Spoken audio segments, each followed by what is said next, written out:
I'm doing something different today. I'm trying an unscripted live recording out in the woods.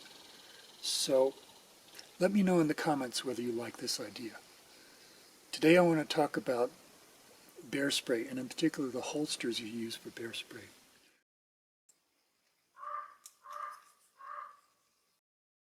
Do you really need bear spray in the first place? If you're hiking in grizzly country, I think the answer is yes. If you're hiking in black bear country, probably not. There are recorded attacks of black bears on humans, but usually there's a good reason for that. The most recent one I know about was that a hunter shot a black bear. The black bear wasn't killed by the shot, and for some reason decided to take exception to the hunter shooting at it. The other and more typical response is a mama bear looks up, there's a hiker between her and her cubs, and she decides the shortest distance between her and her cubs goes straight through the hiker. If you're careful, you can avoid that. But sometimes you do your best, and there's the bear. If it was just me, I wouldn't hike with bear spray in New Mexico. But I do hike with people who are afraid of bears, and if I have this along, then they feel much more reassured. It's a peace of mind item. Also, I have someone at home who's convinced that bears love to snack on hikers, and if I'm carrying this along, again, it's a peace of mind item.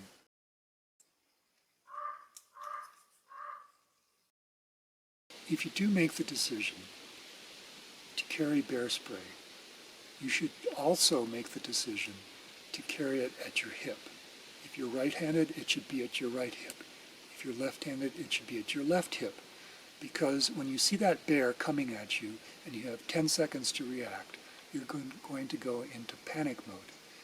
And you need to have your dominant hand near the bear spray.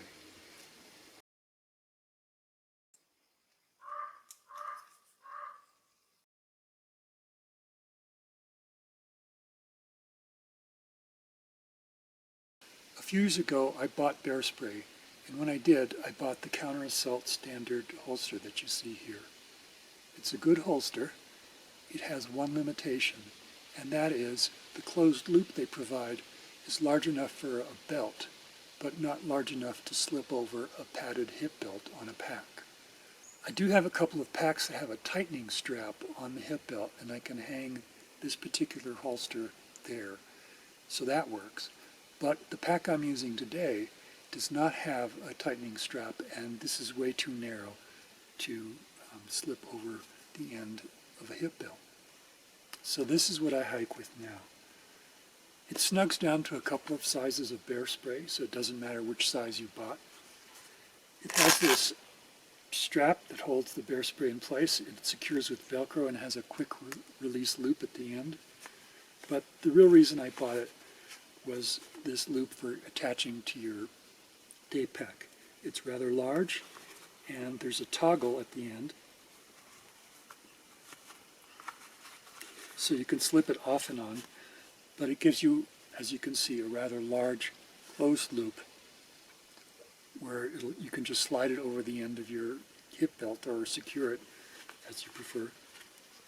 The other thing this has is a series of mala strips right here, which is good because if you do want to carry it on a narrow belt, you simply slip the loose end under one of the mala strips.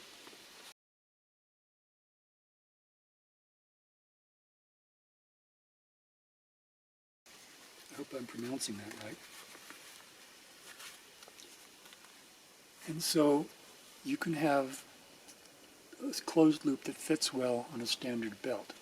And because there's 1, 2, 3, 4 different mala strips, you can adjust the width as you prefer.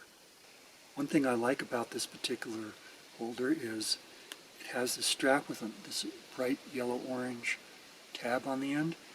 So in a panic, it's very easy to spot the tab and just rip it off, and then your bear spray is available.